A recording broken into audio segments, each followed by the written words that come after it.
Hey guys, so I thought this would be a really fun video to film because first of all, I don't have a video like this on my channel and I've been watching Booktube for several years now, and so naturally I have accumulated a lot of books based on Booktube videos and recommendations that I've picked up on over the years, and so I thought it'd be really cool just to share the handful of books that I have read and loved because of Booktube. So one of the recommendations is a special one because it wasn't anything that I found through someone else's video, but a book that was recommended to me actually in my comments section several videos ago. I mean, you all are always mentioning the great books you're reading in the comments, but I remember this one in particular, and I'm so sorry I'm blanking on who it was. And I don't even remember what video it was, but I distinctly remember this person said, "Have you read this book? I think you would really love it." And so I picked it up and they were right. I loved it. So we're going to talk about all of them and I'm excited to get this started.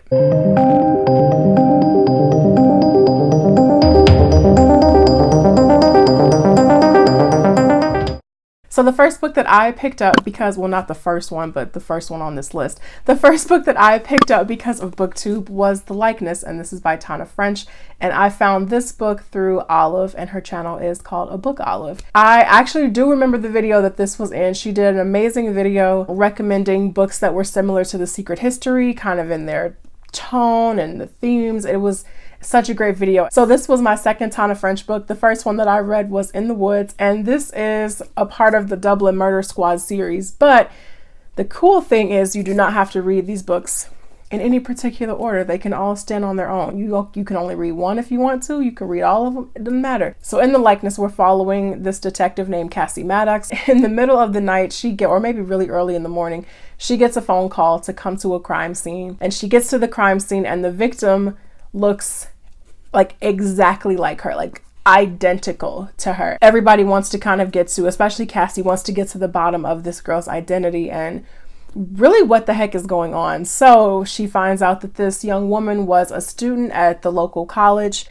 and that she was in a really tight-knit group of friends, and they're all English students. And so the detective Cassie, she basically goes into this friend group pretending to be the girl who died and basically trying to learn more about her routine and what happened and really get to the bottom of her identity. And it is so atmospheric and chilling, and it was a perfect recommendation, especially in that video that Olive did, because it totally gives me those kind of secret history vibes, but instead of classic students, they're English students, and it's perfect. You get a lot of the Irish countryside. I really loved it. This next one is a part of a trilogy that I am just obsessed with. I love it so much, and that is The Knife of Never Letting Go, and this is by Patrick Ness. And I picked up this book because of Regan's channel, and her channel is Peru's Project, or is it Perusi? You know what it is. Actually, she is probably, I think Regan might have been the first booktuber I started watching. It's a tie between her and Mercedes from Mercy's Bookish Musings.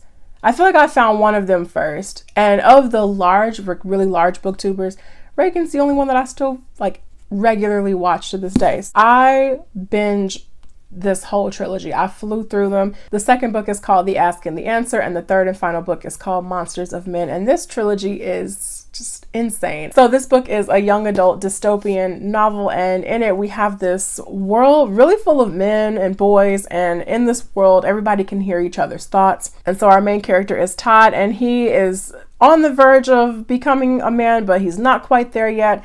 But one day something happens that completely changes his whole life and understanding of the world that he grew up in. That he meets this girl, and the course of their stories are just truly amazing. I really had such an amazing time reading this book, and just thinking about my reading experience of this book just makes me so happy. Like, I didn't sleep for about almost a full week because I was just up all the time flying through this book. I love the way it's told. I think Patrick Ness has such a unique writing style. I don't think it's going to work for everybody, but if it works for you, then I think you'll really click with this. This was such a great trilogy. I really want to revisit it one day. The next book that I picked up because of Booktube was the book that was recommended to me in a previous video of mine in the comments section, someone, oh, I feel so bad, I cannot remember who it was, and I don't remember what video it was to go back and sift through the comments, but someone said, have you read Dark Matter by Blake Crouch? I think you would really love it. And I take stuff like that very seriously. As soon as I saw that comment, I was like, I'm gonna go pick it up. So I remember I downloaded the sample of this book, loved it, and then ended up buying a used copy from Thrift Books. This was so trippy and just such a fun and twisty story. So in this, we're following this man named Jason, and the book starts off really normal. He's having a normal family dinner with his wife and his son. He steps out of the house to go get something, but before he can make it back home, he is abducted. And when he wakes up from that, things are just completely different. And so the whole book, Jason is really fighting to really, for the first half of the book, just understanding what the heck is going on. And then after that, really trying to fight and get back the life that he left behind. And it raises so many cool, like, great and thought-provoking questions about, what if you had done this differently? What path, would you have taken in life, and where would you be? And so it just kind of really explores all of that. And I just think a really unique and fun way. The next book I read because of Booktube was A Natural History of Dragons, and this is by Marie Brennan. Oh, actually, the full title is A Natural History of Dragons, a memoir by Lady Trent. And I found this book through Joce from Squibbles Reads. I don't think she makes videos anymore. She could just be on hiatus, but she hasn't posted in a while. But nonetheless, her channel I love her videos. She's just so down to earth. I found some really great thrillers through her channel. I don't think I'm remembering this right, but I think the video that I found this in was called Books for Ravenclaws. She did a really great recommendations video about Hogwarts houses, and I think this was in the one about Ravenclaws, and I'm a Ravenclaw. And I was like, that sounds interesting. We have this woman, Lady Trent. She is basically telling her story of how she became a dragon naturalist, because growing up, she has always been fascinated by dragons and the history and the study of them, but it was kind of a joke. Like, nobody was doing this, especially young women. This book is her journey of her as a child and going on adventures and breaking down barriers in her field, and basically how she became this really famous dragon naturalist and like the biggest voice of dragons in her field. And this was so good. I really enjoyed this book. I'm really not even sure why I have not picked up the second one yet, because this was so good. This next one I did not find from any particular channel. This was just a book that was just going around. Everybody and their mother on Booktube was reading this book. I probably found it from like 50 different places. I cannot remember the original person who sparked my interest in this book, but that is Burial Rites, and this is by Hannah Kent. This was pretty good. I did not expect to enjoy this as much as I did. This takes place in Iceland in the early 19th century, and we're following this woman named Agnes, who has been sentenced to death for murdering her lover. And she is is my book coming apart as I'm speaking?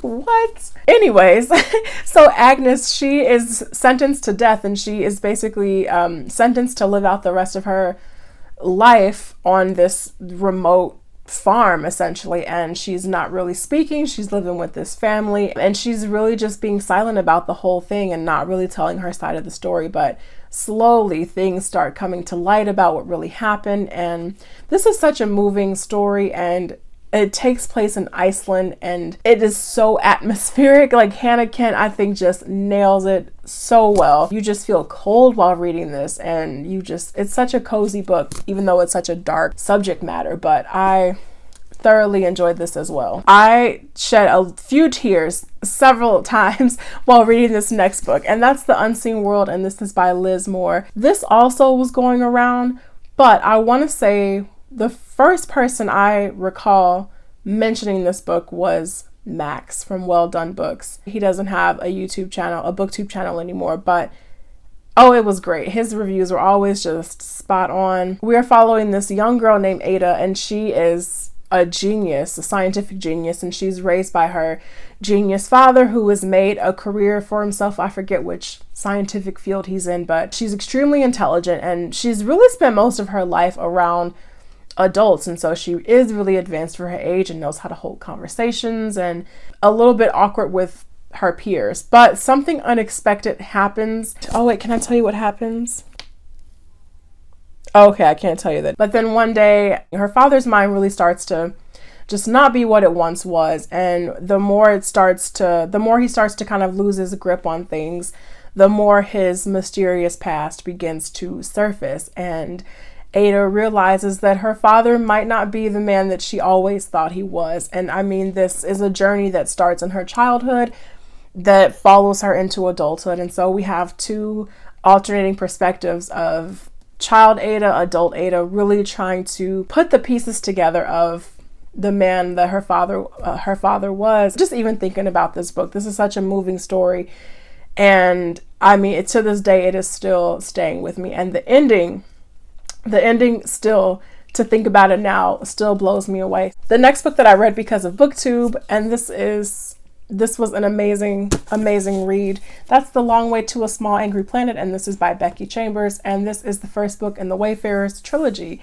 And I originally found this book through Mercedes' channel from Mercy's Bookish Musings. It was a few years ago, and I think at the time she was the only person I had seen talking about this book. And I mean, just glowing review about it. And you just tell when you're watching a video and somebody is so in love with what they have read or what they're currently reading that you just buy it immediately. That was me watching her talk about this book. I immediately went, and I was in love with the cover that she held up, and I was like, how come the American cover doesn't look like that? I immediately went to the book depository. I think this was like my first book depository order so I could get the UK cover.